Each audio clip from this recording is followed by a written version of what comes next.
ஆனா நீங்க தேர்தலில் தான் தோத்து போயிருக்கீங்க, வாழ்க்கையிலேயே தோத்து போன மாதிரி பேசிக்கிட்டு இருக்கீங்க. ஒவ்வொரு தமிழனும் ஒவ்வொரு தமிழச்சியும் நல்லா வாழ்றதுக்கான நல்ல ஆகச்சிறந்த கருத்துக்களை வீடு வீடா போய் சொன்னீங்க, தெருவா போனீங்க. வெயில்னு பார்க்கல, மழைன்னு பார்க்கல, உங்க கருத்துக்களை எடுத்து வச்சீங்க.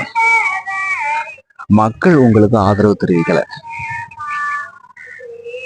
அதனால நீங்க தகுதி இல்லாத ஆளுன்னு அர்த்தமா? அப்போ ஓட்டு வாங்கின ஆட்கள்லாம் ரொம்ப தகுதி வாய்ந்த ஆட்கள்னு அர்த்தமா? உங்க கருத்துக்கள் ஒரு கருத்தாவது அவங்க கிட்ட இருக்கா? இந்த நாட்டை நல்ல வழியில நடத்தக்கூடிய ஒரு நல்ல கருத்துக்கள் ஏதாவது, ஒரு நிரந்தரமான ஒரு தொலைநோக்கு பார்வையான ஒரு கருத்துக்கள் ஏதாவது அவங்ககிட்ட இருக்கா? இல்ல. இந்த மக்களுக்கு நல்ல ஆட்சியை வழங்கக்கூடிய தகுதி உங்களுக்கு இருக்கு, ஆனா நல்ல ஆட்சியில வாழக்கூடிய தகுதி அது இருக்கா? அது வரும். 20 லட்சம் பேருக்கு வந்திருக்குது இந்த தேர்தல். உங்களுக்கு ஓட்டு போட்டாங்க பாருங்க, அந்த 20 லட்சம் பேருக்கு அந்த தகுதி இருக்கு. அந்த 20 லட்சம் 2 கோடியா மாறும். இலவசத்துக்கு மயங்காத, சினிமா கவர்ச்சிக்கு மயங்காத 2 கோடி பேர் வரத்தான் போறாங்க. இன்னைக்கு 20 லட்சம் பேர் இருக்காங்க, அது 2 கோடியா மாறும். அது வரைக்கும் நீங்க பண்ண வேண்டியது இவ்வளவு சோர்வா பேசிக்கிட்டு இருக்க கூடாது, காத்திருக்கணும். ஆனா இந்த தோல்வி அடைஞ்ச தருணத்துலதான் வருவாங்க உங்ககிட்ட. நீங்க அப்படி பண்ணிருக்கலாம், இப்படி பேசியிருக்கலாம், கூட்டணி போட்டிருக்கலாம். பாருங்க, கூட்டணி போட போய் தான் அவர் ஆட்சியில பங்கு கேட்கிறாரு, அந்த ரேஞ்சுக்கு வளர்ந்துருக்காரு. ஏன் நீங்க கூட்டணி போடக்கூடாதுமாங்க? இந்த வரலாறு யார நினைவுல வச்சிருக்கோம் தெரியுமா?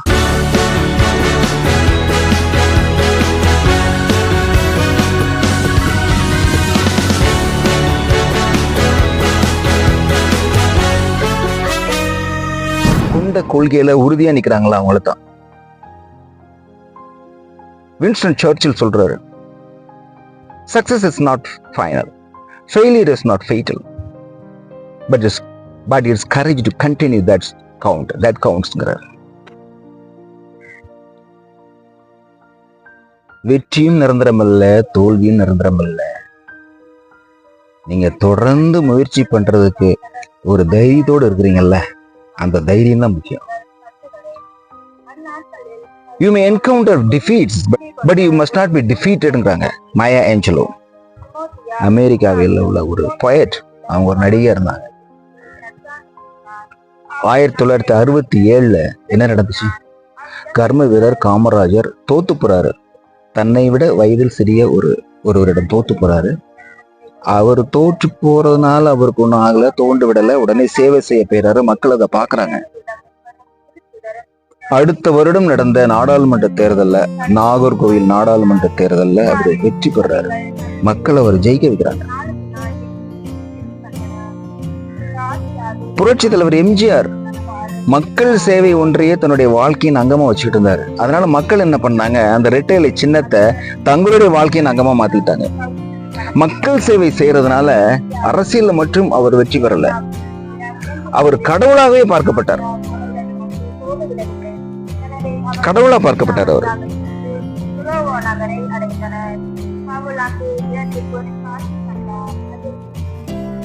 ஏபிஜே அப்துல் கலாம் ஐயா பத்தி ஒரு விஷயம் சொல்றேன். 1979 வருஷம் ஆகஸ்ட் மாசம் நினைக்கிறேன், SLV-3 ராக்கெட்டு அதை ஏவுறாங்க. அது போய் பே ஆஃப் பெங்கால் கடல்ல விழுந்துருச்சு. இங்க இருக்கு இல்லையா, இதான் பே ஆஃப் பெங்காலுடைய ஒரு பகுதி, மன்னார் வளைகுடா, அதுல விழுந்துருச்சு. அவர் யோசிக்கிறாரு, ஆனா அதை பொறுப்பை எடுத்துக்கிறாரு. யோசிக்கிறாரு, என்ன நடந்துச்சு, எதுல தப்பு நடந்துச்சு. தன்னுடைய டீமோட சேர்ந்து அதை அவர் தான் மிஷன் டைரக்டர் இருந்தாரு, அதை ஆராய்ச்சி பண்றாரு, அந்த குறைகள் எல்லாம் களையிறாரு. அடுத்த வருஷம் 1980 ஆகஸ்ட் வரல, போன ஆகஸ்ட்ல ஏவுனாங்க. ஜூலை 18 நினைக்கிறேன், SLV-3 ராக்கெட் சக்சஸ்ஃபுல்லா ஏவப்படுது. அவர் சொல்றாரு, ஃபெயில் என்ன தெரியுமா? First attempt in learning. கற்றுக்கொள்வதற்கான முதல் முயற்சி தான் தோல்விங்கிறாரு. சோ இந்த தோல்வி உங்களுக்கு கற்றுக் கொடுக்க வருது, உங்களை அழிக்கிறதுக்கு வரல, உங்களை கட்டமைக்க வருது தோல்வி. தாமஸ் ஆல்வா எடிசன் சொன்னாரு, I am not a failure. I have found 10,000 ways that won't work. நான் தோல்வி அடைந்து விடவில்லை, என்னென்ன பண்ணா ஒரு வேலை வந்து தோல்வியில முடியும் அப்படிங்கிறதுக்கு 10,000 வழிகளை நான் கண்டுபிடிச்சு வச்சிருக்கேன்னாரு. அந்த 10,000 வழிகளை செஞ்சா அது தோல்வியில முடியும், அதை நான் கண்டுபிடிச்சு வச்சிருக்கேன் அப்படின்னாரு. அதே மாதிரி தோல்விக்கான காரணங்களை கண்டுபிடிங்க. அந்த காரணங்களை நீங்க களையும் பொழுது வெற்றி தன்னால வரும். வெற்றிக்காக நீங்க உழைக்கணும்னா இதான். களைகளை அகற்றி விடுங்கள், நல் மணிகள் நிலைத்திருக்கும். அவ்வளவுதான். எழுமின் விழுமின், குறிக்கோளை அடையும் வரை நில்லாது உழைமின். Arise awake and stop not till the goal is reached. நம்ம சுவாமி விவேகானந்தர் சொன்னார், dream is not what you see in your sleep. Dream is something that does not let you sleep. நீங்கள் தூங்கும் பொழுது காண்பது கனவல்ல, உங்களை தூங்க விடாமல் செய்வதுதான் கனவுன்னாரு இந்தியாவின் ஏவுகணை மனிதர் APJ அப்துல் கலாம் சொன்னார். கனவு காணுங்க. இந்த தோல்வியை எப்படி தோக்கடிக்கணும் அப்படிங்கிறது கனவு காணுங்க. அவங்க என்ன சொன்னாங்க, ஒரு நடிகருக்கு ஓட்டு போடாதீங்கன்னாங்க. இன்னைக்கு அந்த நடிகர் வந்து ஆட்சி அமைக்கணுங்கிறதா இவங்க தான் நிற்கிறாங்க, ஒரு 5-6 பேர். அவர் என்ன சொன்னாரு, தீய சக்தினாரு, அழிக்கப்பட வேண்டிய சக்தினாரு.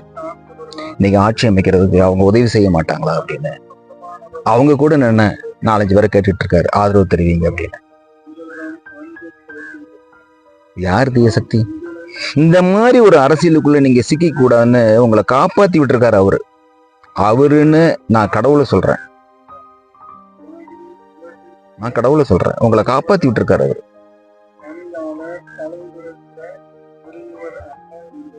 இந்த மக்கள் மறுபடியும் உங்களை தேடி வருவாங்க. அப்ப வந்து ஒரு நல்லாட்சி கொடுக்கணும், நீங்க அதுக்கு நீங்க தயாரா இருக்கணும். இந்த 4 பேர் உங்களுக்கு அட்வைஸ் பண்றாங்களா, 2 பேர் உட்காந்து பேசிட்டு இருப்பாங்க, 2 பேர் கூட்டணி போடுங்கம்பாங்க.